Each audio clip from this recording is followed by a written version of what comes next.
Hello everyone and welcome to my channel, and today I'll be reading a Neuvillette listener by me. So let's get into it. He hated going to parties with humans for political reasons. Banquets and celebrations and a lot of things and a lot of political talk. And he really was not the one to do all of that. Usually, before she left, it was Lady Farina. And now that she was gone, it was all his responsibility. But ever since having you around, you would go and attend with him.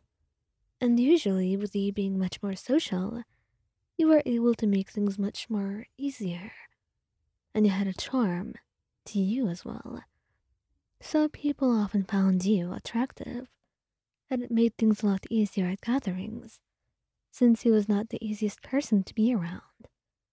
At first, he was so happy and proud, so delighted to have someone to share this burden with, although it may come off as selfish. But he saw you thrive in this environment, and you were doing so well that there was nothing for him to worry about.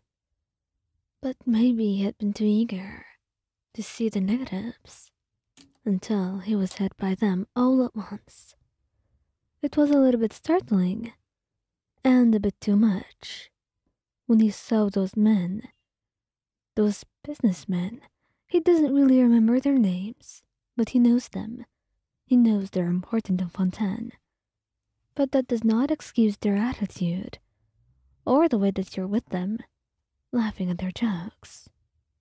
He was unfamiliar with this feeling in his chest, coiling around his heart, but it was so strong and too much for him. He didn't even know what to do. It was a bit difficult to spend his time like this, wondering just why you were not laughing that way with him instead, why you were standing with them. What if you had thoughts about them? What if in the end you realized he was not for you, and you would be much better off with a human, someone who could understand you much more easily? He knew that all these thoughts could end up with just that, thoughts. But what if they happened? And not to mention, even if they did not, he didn't like the way that they got so chummy with you. There had to be some distance. You were his. You were meant to be his, and he loves you. So those people were not allowed to look at you like this. They were not allowed to laugh with you. They were not allowed to hold your arm, or dance with you, or anything like that. That was all reserved for him. All of that. And he would not allow it. That's why, in the middle of your chatter, Neuvillette cut in and looked at you, trying to be subtle about his intentions. Excuse us, but I and my darling Royan have some matters to attend to. We will be back soon, hopefully, he said. And he looked a little bit confused, but just said your goodbyes. And now you were leaving as he was leading you away into an empty room where the two of you could talk freely. You were still beyond confused, looking at him as if somehow his face would explain what was going on. Neuvillette? I don't really get it. What's wrong? You've been staring at me all day, and it seems like something's going on. I don't really understand, Neuvillette. Could you explain to me? If you look confused, and you don't look happy. That's because I'm not. You don't see what's going on, Moyan? No, I'm sorry, I don't. I feel confused. What's going on? Well, let me explain then. You are just being absolutely ridiculous. Hanging out with these men, laughing with them so loudly for everyone to hear. Don't you have any consideration for our relationship? Consideration? That's not like you to say, unless you're... No, I'm not jealous. You know that's not the case. But the way he said it, it made it very obvious that he was jealous. He would just never admit it. You didn't want him to admit it, he didn't have to, but it was still a little bit obvious that he was, at least to you, and you were quite curious as to how things were going to go now.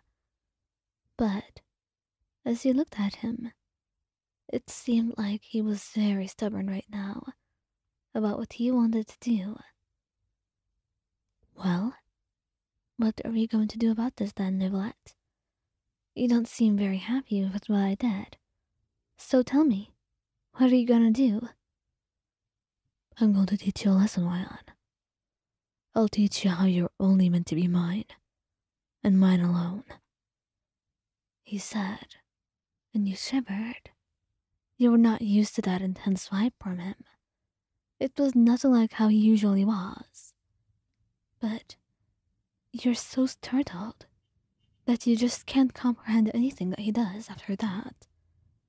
The way he wraps his arms around you tightly, pulling you close to him, and leans in, claiming your lips in a hungry kiss. Like all you wanted right now was you and nothing else. And you couldn't actually disagree with that. You loved this. You loved his touch, and the way he was being with you. The way he treated you like you're absolutely his. You would not like jealousy on anyone else. But maybe with Neuvillette, it was rather strange, and hot, too. But what mattered even more than that was the way he looked at you. His lit eyes so intense that you could fully see the dragon inside of him, even without him needing to look like one. Wyan, don't do this again. Don't make me do things I will regret. Regret? What will you regret, Chief Justice? I can show you. I don't have to. Please. You make it hard for me to control myself, he said, and he blushed brightly as he brought you ever closer, kissing you once again. And he knew, from the way he held you so tightly, like the world would never be able to take you away from him. And you would never want to be taken away, if it meant you could be in his arms forever, forever by his side, and forever his to claim.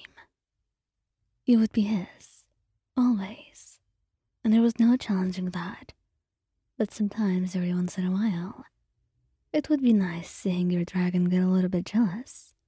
More importantly, you knew that nobody that was waiting for you outside would be seeing either of you anytime soon.